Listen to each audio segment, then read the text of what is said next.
December 11 இன்று தேசியத்தையும் தெய்வீகத்தையும் தன் இரு கண்களாகவும் தமிழை தன் உயிர்மூச்சாகவும் கொண்டு வாழ்ந்த பன்முகத் திறமை கொண்ட அனைவராலும் பாரதி மகாபாரதி என்று அன்புடன் அழைக்கப்பட்ட பாரதியார் பிறந்த தினமாகும்.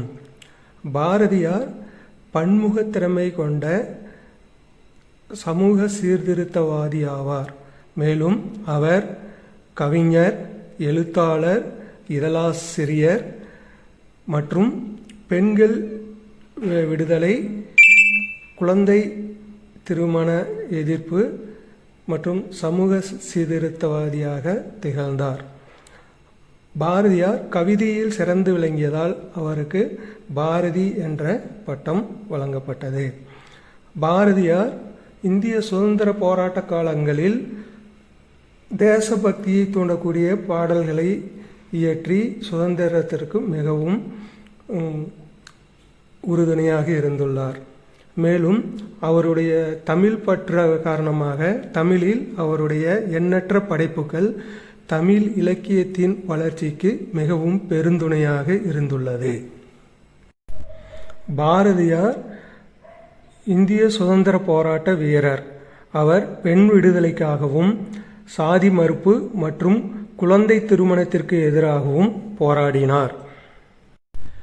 பாரதியார் 1882 டிசம்பர் 11 சென்னை மாகாணத்தின் திருநெல்வேலி மாவட்டத்தில், இன்றைய தூத்துக்குடி மாவட்டத்தில் உள்ள எட்டயபுரத்தில் சின்னசாமி ஐயர் மற்றும் லட்சுமி அம்மா ஆகிய தம்பதிக்கு மகனாக பிறந்தார்.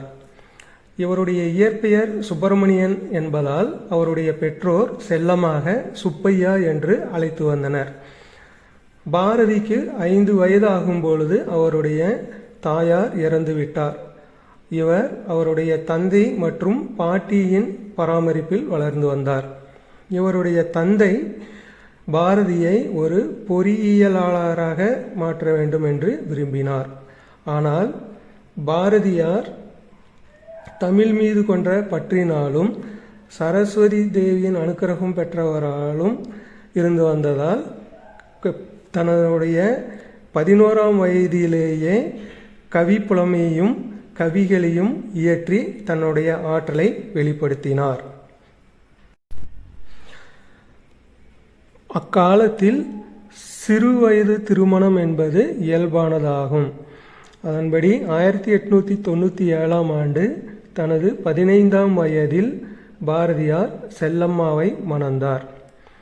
1898ஆம் ஆண்டு இவருடைய தந்தையின் மறைவுக்கு பிறகு வறுமை நிலையை அடைந்தார்.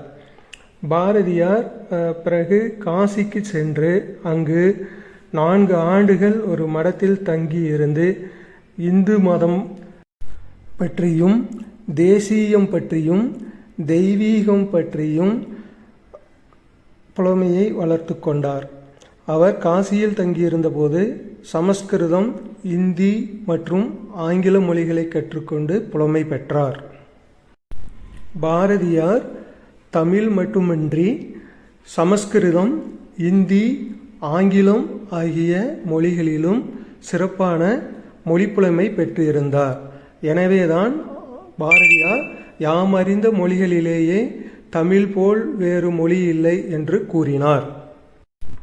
இவர் நாட்டு விடுதலைக்காக இந்திய தேசிய காங்கிரஸின் பால் ஈர்க்கப்பட்டு அதனுடைய மாநாட்டில் கலந்து கொண்டு தாதாபாய் நவரோஜி, வ.உ. சிதம்பரம் பிள்ளை மற்றும் சீனிவாச்சாரியார் ஆகியோருடன் பங்கேற்று விடுதலைக்காக பாடுபட்டார். மேலும் காங்கிரஸில் ஒரு பிரிவினர் ஆயுதம் ஏந்திய எதிர்ப்பை விரும்பியதால் பாலகங்காதர திலகர் தலைமையில் அணிவகுத்த பிரிவுக்கு ஆதரவாக சிதம்பரனார் மற்றும் வரதாச்சாரியார் ஆகியோருடன் பாரதியாரும் இணைந்து போராடினார்.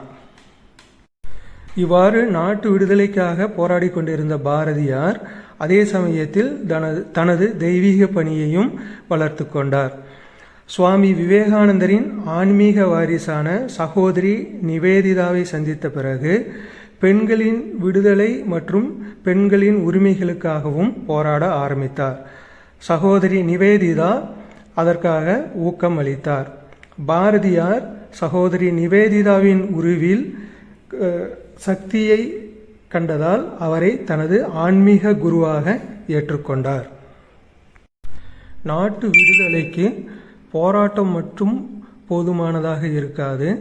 மேலும் விழிப்புணர்வை ஏற்படுத்தவும் கருத்துக்களை மக்களிடம் கொண்டு சேர்க்கவும் பத்திரிகைகளின் முக்கியத்துவத்தை உணர்ந்து கொண்ட பாரதியார் சுதேசமித்திரன் இதழாசிரியராக சேர்ந்தார்.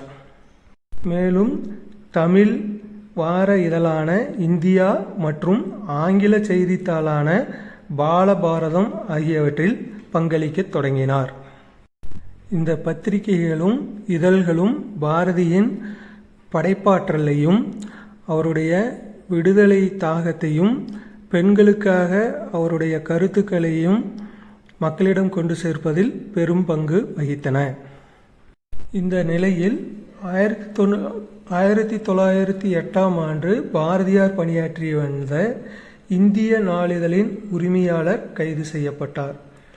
அதனால் தானும் கைது செய்யப்படுவோம் என்பதை அறிந்த பாரதியார் பிரெஞ்சு கட்டுப்பாட்டில் உள்ள பாண்டிச்சேரிக்கு தப்பி சென்றார்.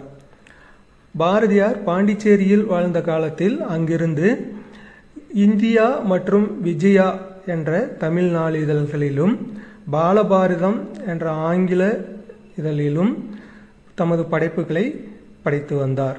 மேலும் அங்கு இருந்த உள்ளூர் இதழான சூரியோதயம் ஆகியவற்றிலும் தனது படைப்புகளை தொகுத்து வெளியிட்டார். பாரதியார் நாட்டு விடுதலைக்கான கருத்துக்களை பரப்பவும் தனது இலக்கிய படைப்புகளை மக்களிடம் கொண்டு சேர்க்கவும் பல்வேறு இதழ்களிலும் செய்தித்தாள்களிலும் பணியாற்றினார். அவற்றுள் சில சுதேசமித்திரன், த இந்து, பாலபாரதா, விஜயா, சக்கரவர்த்தினி மற்றும் இந்தியா போன்ற இதழ்களாகும். அவருடைய படைப்புகளில் முக்கியமானது பாஞ்சாலி சபதம், கண்ணன் பாட்டு, குயில் பாட்டு, பாப்பா பாட்டு, பதஞ்சலி போன்றவையாகும். யோக சூத்திரம் மற்றும் பகவத்கீதை ஆகியவற்றை தமிழில் மொழிபெயர்த்தார். சின்னஞ்சிறு கிளியே, விநாயகர் நான்மணிமாலை, விடுதலை பாடல்கள் மற்றும் புதிய ஆத்திச்சூடி உள்ளிட்ட பல நூல்கள் மற்றும் பாடல்களை பாரதியார் இயற்றியுள்ளார்.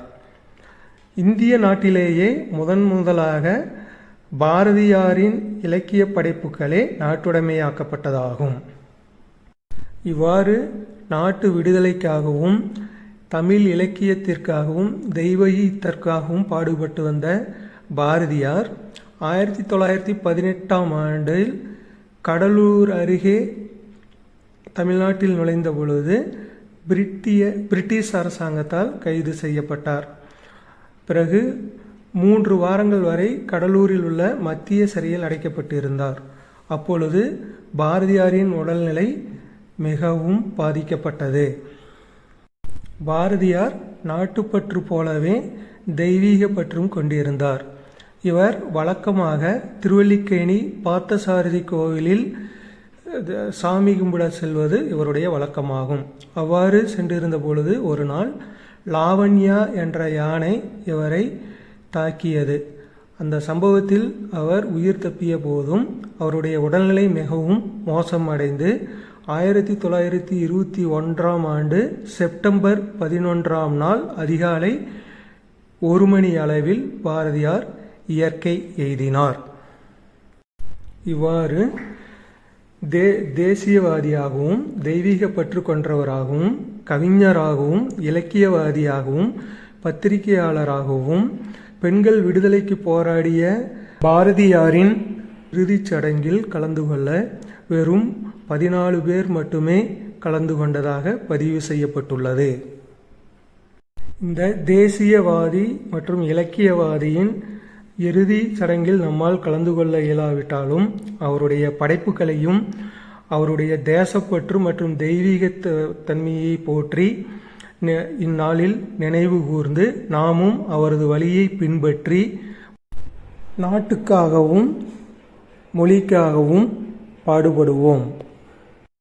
பாரதியின் நாட்டுப்பற்றையும் இலக்கியப்பற்றையும் சிறப்பிக்கும் விதமாக தமிழ்நாடு அரசாங்கமும் இந்திய அரசாங்கமும் நினைவு சின்னங்களை ஏற்படுத்தியுள்ளன. பாரதியார் கடைசியாக வாழ்ந்த திருவல்லிக்கேணியில் உள்ள அவரது வீட்டை 1993ஆம் ஆண்டு வாங்கி பாரதி இல்லம் என்று பெயரிடப்பட்டுள்ளது.